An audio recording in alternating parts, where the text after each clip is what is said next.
So what I'm going to do with this review is I'm going to do it kind of backwards. I usually kind of go over the internals and everything and then discuss the vape quality last. But I'm going to do it the other way around for this one because it's kind of a pain in the ass to disassemble, because it's a cartomizer inside, or it's a rebuildable atomizer inside a carto tank. In fact, you know what, I'm probably not even going to disassemble it and just explain it to you and maybe show you guys a picture. So basically what the Killer 705 is it's a device that here, hold on a sec.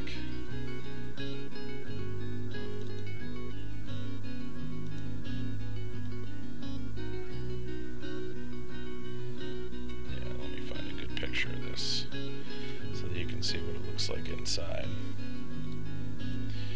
And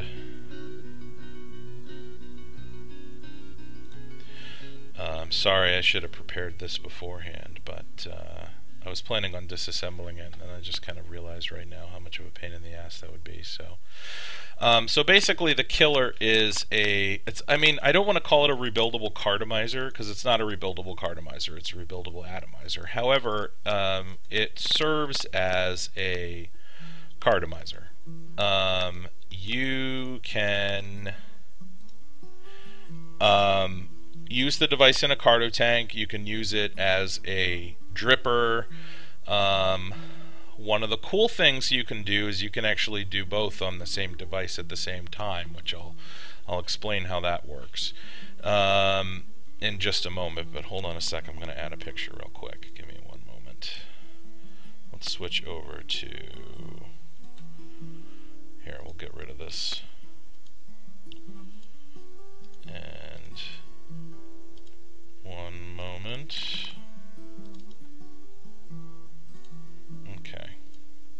So this is the inside of the Killer. Okay.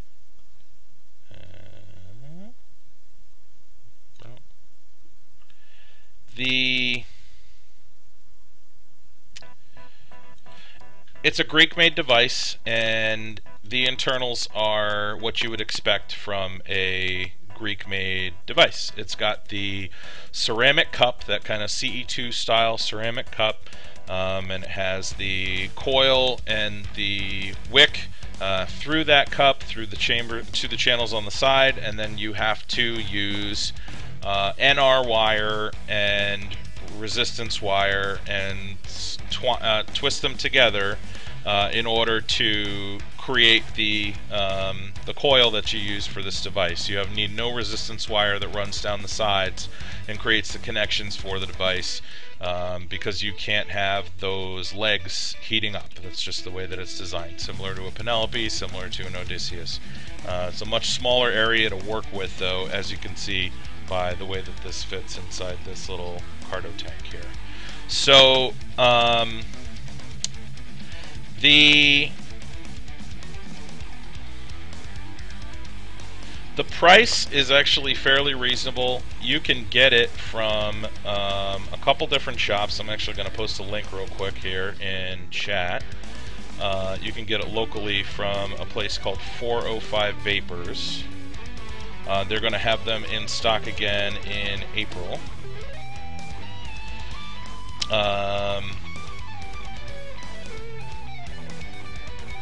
And that's the name of the pipe site, by the way. It's ePipe Mods.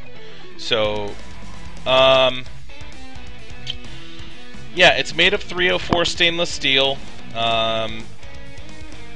which is good. You know, it's you know, a lot of people talk about using 316 surgical grade, but 304 is actually it's really better because it's actually more conductive. And they are fairly available. You can find them on classifieds fairly frequently. They come up available every few weeks on a couple different sites. If you want to buy them in the US, use that link that I just posted. It comes with what you see in that picture there, and it also comes with a couple of pre-made coils, and you can get the pre-made coils and wire in different resistances. They have a low resistance and a standard resistance one. I believe the low is like 1.7 to 1.9, and then the standard is 2 to 2.2.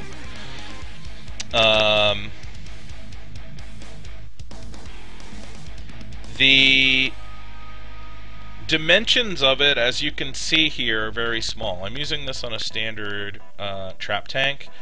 The killer goes from the base of the shockwave here up to here, where that little lip is right there. That's the bottom of my drip tip, okay? So, and the killer is the same width as a Cardo or a 510 Addy, except for the middle section that you can see that's in the tank there, that's a little bit wider. So it won't pop out, it won't slide up, and it won't slide down. Which is pretty cool. It adds, you know, you don't have to worry about the issue with the Cardo tank of the thing just coming flying off on you. Even the opposite way, you can't pull it off enough for the juice to come flying out of the bottom, which is nice. So, as long as you're using a decent tank, obviously. The size, like I said, it's a little about the size of a standard Cardo, and it looks internally, if you look at this picture, like a CE2, and it's the same general concept, except it's like a bottom-fed CE2. So with top-fed devices like a Vivinova type device or an actual CE2, the flavor is muted because of the distance that the juice has to travel up the wick, and a bottom-fed device is typically going to give you more flavor. Something like you know, like a Kang. I think the Kanger T2s are bottom-fed, like a CE3, for example. I know you guys aren't used to hearing me talk about this stuff, the non-rebuildable stuff, but you know, it's comparable, even though this is a better quality device, obviously. So this is bottom fed, so you get a little bit better flavor. It's a similar type of feeding to like a Penelope, except it, you know, functionally it's an Addy rather than being a whole Addy and tank assembly, which is cool, because one of the things that you know, I think is preventing a lot of people from getting into rebuildables is maybe they were a heavy Cardo tank user and they have a lot of money invested in you know, nice Cardo tanks like the Finiac tanks and the Bedazzled tanks and trap tanks, and they don't want to, you know, waste that money. Although, you know, you can probably get some of it back from selling stuff on the classifieds, but still, you know, this allows you to use the stuff that you've already got, but still jump into rebuildables, which is pretty cool. Let's see. Setting it up, it's not too tough if you've set up a Penelope before, but it is a little bit of a pain in the ass. There's not a lot of space to work with, and when you've got, like, you know, giant sausage fingers like I do, you might have a tough time. The way that the wires are connected in this, I don't think is ideal. One of them actually has a connection, but then the other wire you actually push down into the threading, and then you thread the top cap onto the wire, which is a little awkward. You know, it works, but I don't know, it's a little awkward. I feel like it could have been a little bit better designed. How it vapes, it's pretty good.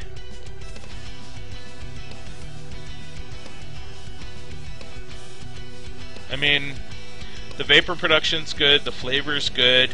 I don't love... This is gonna sound really snobby, but like, I don't know if this is psychological or not, but I feel like I can taste silica. I've been off of silica and cotton wicks for so long, and just using mesh even in drippers and stuff. Maybe, you know, I might just be losing my mind, I don't know, but I feel like I can taste it a little bit.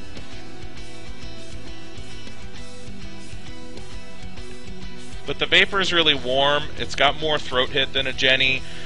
You don't have to go as high with the wattage to get the warmth and throat hit that you want.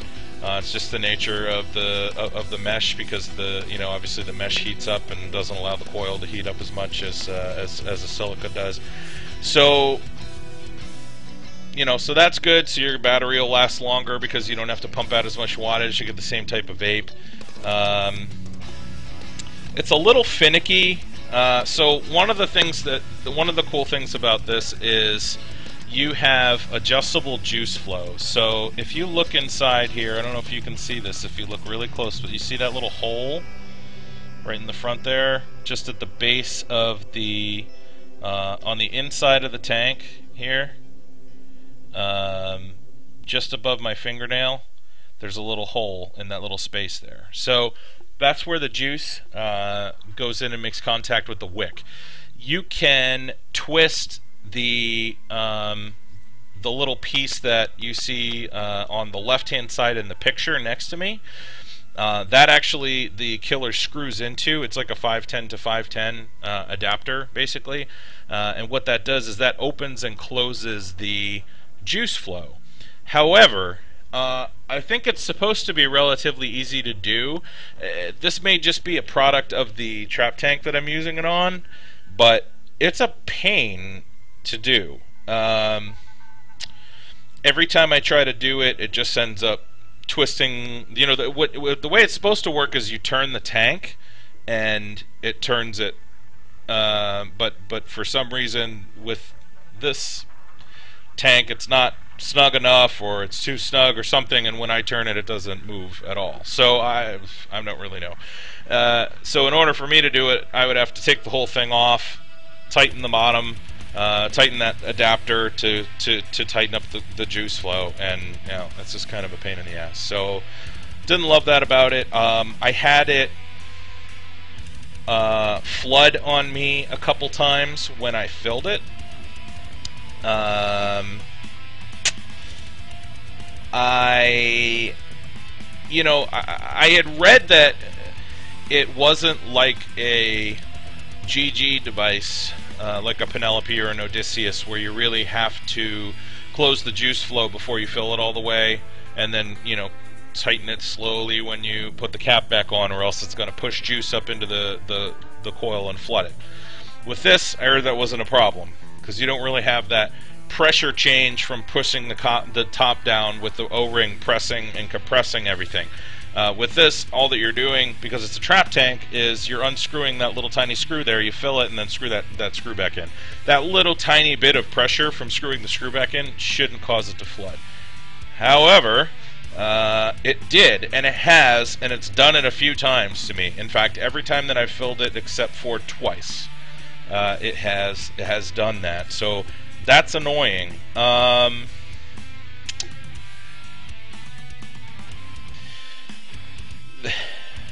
Yeah, I mean, it is what it is. Now, that said, I want to point out a cool feature about this. If you are able to easily close off the juice flow control on it, which you should be able to, and apparently I'm just the only one that has a tough time with this. Maybe, like I said, it's because of the tank that I'm using. I don't know. But if you can close off the juice flow on this, this is a really cool feature to this device, okay? So what you can do is, because of the way this is set up, you can close off that juice flow, by turning the base, and immediately switch flavors and use it as a dripper. Because closing off the juice flow from the bottom, it is in a sense a 510 dripping atomizer that just has holes in the sides that can pull juice in from the tank. So you close off that juice flow, now you got a dripping atomizer. That's pretty cool. So I do like that feature. This would be a good device to take to a vape meet, for example. You could have your regular juice, and then when you want to want to try something out at one of the tables that you go visit, you just twist off the juice flow, pop the top off, maybe take one puff on it first just to dry the addy out a little bit so you don't get the juices mixing too much, and then drip away. So yeah, it's not cheap. It does have engravings on it. It says Killer 705 on it, and then it's got a number. This one's number 9.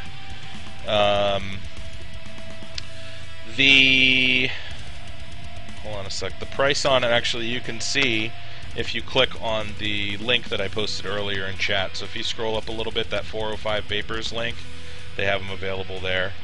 But I think they're around 75 bucks, something like that, for it. So, but you know, like any rebuildable, it's an investment, and you know, if you look at it as well, then I never have to buy, you know, 306 atomizers again or 510 atomizers again. Oh, it's down for maintenance. There you go. But you know, if you look at it that way, then you know it does actually save you money in the long term, unless you buy new devices every week and review them. But so back to the Killer though.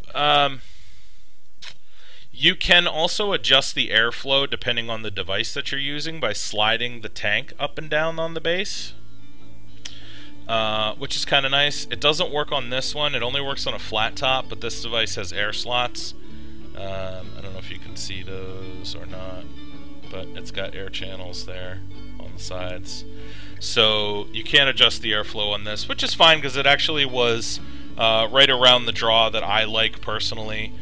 Felt like about the same draw as like a 1.2 mil air hole on a Jenny. So that was good.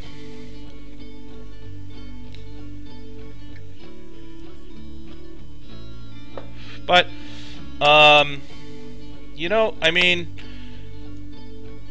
to be honest, overall, I'm not in love with the device. It's okay.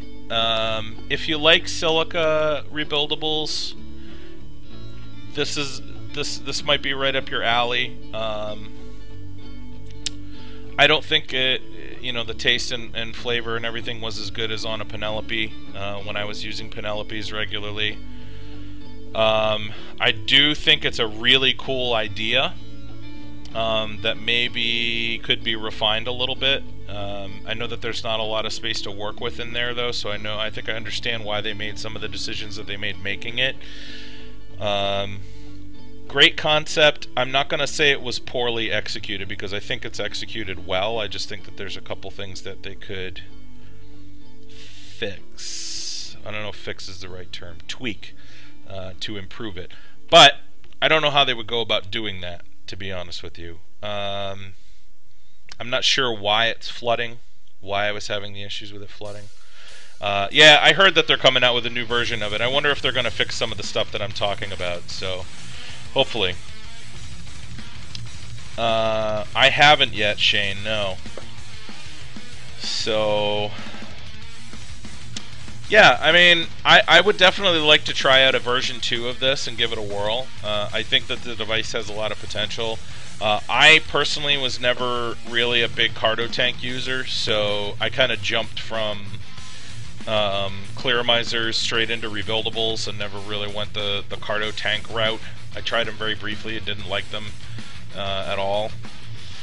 So, but for someone that is, like I said, that has some nice cardomizers, it's not a huge investment like some of these other rebuildable devices that are going to be $150, $200.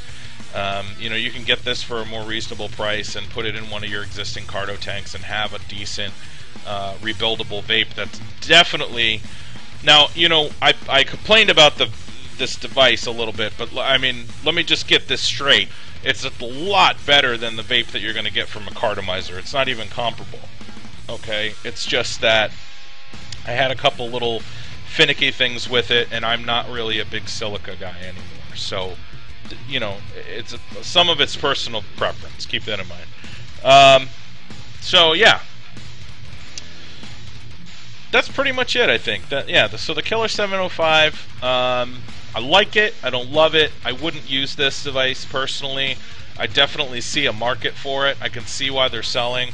I think it's a great device to introduce people to rebuildables because of the fact that you can get pre-made coils for it, or pre-made wires for it, so you don't have to jump in all the way with both feet and do the whole thing where you're twisting the NR and resistance wire. You can get into that later if you want to. It's not too difficult to set up. You don't have to deal with shorts because it's silica, and you're not dealing with a conductive wicking material. So would I recommend it? Yes. Is this going to be something that I will use on a regular basis? No. So yeah, that's the Killer 705. I'm going to take another vape on it.